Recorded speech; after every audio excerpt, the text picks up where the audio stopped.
எல்லாருக்கும் வணக்கம். இன்றைக்கி வாழைப்பழத்தையும் கோதுமையும் வச்சு ஒரு மினி அப்பம் செய்யலான்னு இருக்கேன். அது எப்படி பண்ணலாங்கிறத பார்ப்போம்.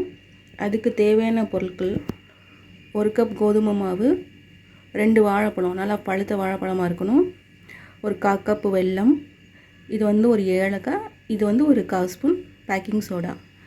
இது எல்லாத்தையும் நல்லா மிக்சியில் போட்டு பிளெண்ட் பண்ணிக்கலாம். அரைச்சி வச்ச மிக்சரை இப்போ ஒரு பவுலில் மாற்றிக்கிட்டேன். இப்போ சூடான எண்ணெயில் இதை சின்ன சின்ன உருண்டைகளாக பொரித்து எடுத்தால் போதும். எப்படி பொரிக்கணும்னு பார்ப்போம். இப்போ எண்ணெய் நல்லா சூடாயிருச்சு. இப்போ இதை சின்ன சின்ன உருண்டையாக இதில் போட்டு எடுக்க போகிறோம். அதுக்கு முன்னாடி கையில் லைட்டாக எண்ணெய் தடவிட்டிங்கன்னா அந்த மிக்சர் கையில் ஒட்டாமல் இருக்கும். இப்போ சின்ன சின்ன உருண்டையாக எடுத்து போடுவோம்.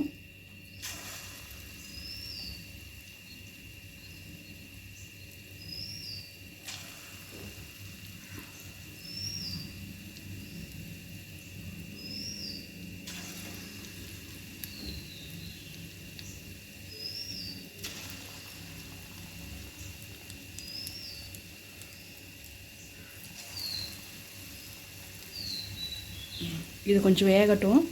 கொஞ்சம் கோல்டன் ப்ரௌன் வந்ததுக்கப்புறம் அதை நம்ம எடுக்க போகிறோம்.